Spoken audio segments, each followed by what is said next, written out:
There's an organization that's rather infamous in the United States, PETA, People for the Ethical Treatment of Animals.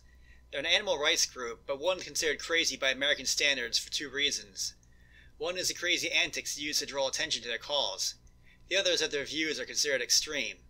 And their antics are indeed crazy. One time they got a lot of attention for putting naked celebrities in advertisements that said, "I'd rather go naked than wear fur." I guess I figured that seeing naked people would make readers think about how animals are killed so that their fur can be worn as clothing.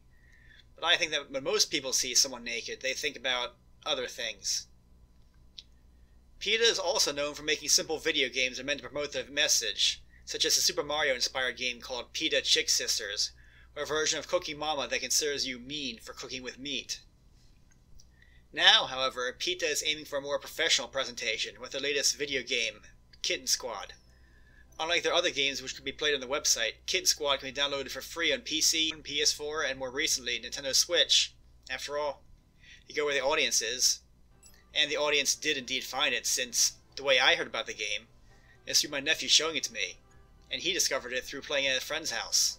The game itself is a cooperative shooter for up to 2 players on most devices, but 4 players on the Switch. You move in one direction with the left stick, but shoot by pushing the right stick, allowing you to shoot exactly in any direction. So you can, for instance, run to the east while shooting northwards. Every enemy has the same basic behavior. While they all have different attack patterns, all the enemies make a beeline straight for your kitten, so as soon as you enter a room, your immediate thought should be to run out of the way while shooting straight at the enemies. New weapons are constantly being dropped on the ground, allowing you to swap out for ones that behave differently. Though each room has doors either the north, south, east, or west, there are only 2 doors for each room, so you either go to the next room, or you make a mistake and go back to the previous room, and are forced to fight the same enemies all over again. If you die in multiplayer, there's a timer where you have to wait to return to life. This can happen infinite times, so a team of players really only loses if everyone is dead at the same time. And that's basically the gameplay. A reasonably fun, but not particularly standout, co-op twin-stick shooter. It could be better, like giving the enemies more varied movement patterns, and adding more choices of where to go next instead of simply making it going straight forward room after room. But otherwise, the game itself is fine. Since the game is free, it has microtransactions. You can spend real money to buy new appearances for your kitten, or you can slowly earn the game's in-game money, which is what most people do. But why did PETA make this? PETA, People for the Ethical Treatment of Animals, is a non-profit organization with a political aim, not a game developer trying to make a profit. So, what are they doing here? Well, wait until you find out. It's a story that makes this a PETA game, and the story is over the top. Many of the missions have cutscenes before them, and these cutscenes are super morbid. I'll show you one right now. This is Olivia. She spent the first few years of her life exploring the ocean with her family, swimming up to 100 miles a day. Then one day, life as she knew it suddenly came to an end.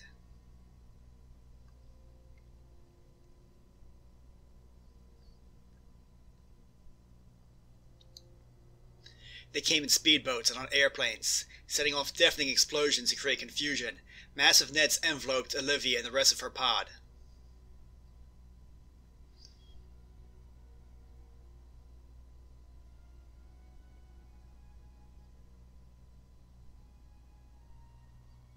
Trapped and desperate, Olivia searched for a way out. It is reported later that her frantic cries and those of her family could be heard from miles away.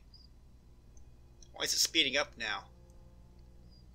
A speedboat pulled up between her and her mother, separating them forever. Olivia looked around desperately for someone to rescue her. She cried out to her father, but saw that he too was trapped in the nets. As the nights tightened around her, she slowly pulled out of her ocean home. She never saw her parents again. Seriously, it speeds up a lot here for some reason. But she didn't know their suffering had just begun. Olivia and many of her friends and family were on their way to marine parks like Sealand to perform and die in tiny concrete tanks.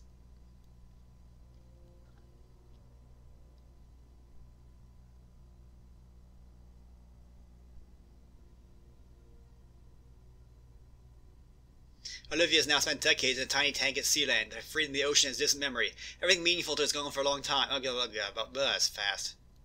6 times Olivia has been forcibly impregnated by Sealand's employees, but none of her babies have survived more than 45 days. If they had, they would have been taken from her anyway. She shares her tiny tank with a couple of dolphins, but has no orca companion since her teammate and only friend, Simon, committed suicide by repeatedly smashing his head into the walls of the tank. With no mental, physical, or emotional stimulation, Olivia spends her days floating aimlessly, feeling her sanity slowly slip away as she wonders if she should follow Simon's lead. However, with your help, Olivia's enslavement in Sealand could soon come to an end. Wow, that was horrible. Yes, this shooter with cartoon graphics about kittens shooting robots has horrifying stories about forcibly impregnated whales, tortured and beaten elephants, sheared sheep, all separated from their families. All of this in a free, downloadable console game. The idea of a free game on consoles meant to promote a message may seem a little weird, but to be honest, it really isn't. Not in today's gaming culture. See, we live in a time where two things are happening. One is that there's a huge explosion in the number of downloadable games made with low budgets and sold at low prices. In fact, as of the time I wrote the script for this video, there are literally 51,843 games sold on Steam. The Nintendo Switch had been out for a year and a half, and at the time I wrote the script, it had 1,093 games. Naturally, most of these games are not sold in stores and are sold at low prices. But the other thing going on at the moment right now is that we have games that are created to send a social message of some sort. I call them message games. They include games as varied as Hellblade, Senua's Sacrifice, Undertale, Celeste, This War of Mine, and Persona 5. This War of Mine, for example, is a game made in Poland about the horrors of war as seen by civilians. You play as three men trying to survive a war by doing things like searching for food or weapons, and sometimes trading with other people to obtain things you need.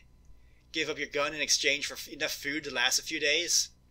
You just might do that because you have to. The game even has diary entries that you can read after specific events happen in the gameplay. If you, the player, choose to kill someone at all, the first time it happens, your character will write a diary entry expressing how upset he is at what he did. The message is directly connected to the gameplay. What you do in the game constantly reminds the player that these are the actions a civilian is trying to do to survive a war, and your actions in the game affect the story. Most message games, however, simply have regular gameplay and make the story tell the message. Persona 5, for example, has you making dialogue choices with characters, and having your personae fight enemy personae in Pokemon-like battles.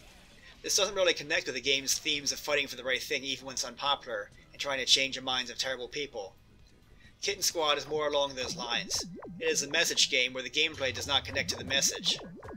Does the game do a good job of promoting its message, though? Well, that's a bit more up in the air.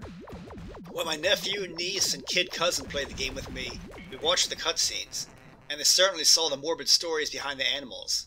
Like how an orca whale was kidnapped from its family, locked up in a tank, forcibly impregnated and saw its babies die, and considered suicide. Or how an elephant was kidnapped from the wild, chained up and forced to perform in a circus, being whipped whenever it failed to do what it was told. They certainly saw these stories as I read them aloud due to the cutscene text moving faster than the kids could read, and in some cases moving faster than I could read. But here's the key question. Did the kids realize that these types of things actually happen in real life? I doubt it. My nephew told me later they found it funny how depressing the story is, and even laughed about a dolphin ramming his head repeatedly into a wall to kill itself. And how old is he? He's 10. I think he found it funny because the stories clashed so much with the game's colorful visuals and cute cartoon heroes. Not to mention that they sounded unbelievable to him. They felt out of place.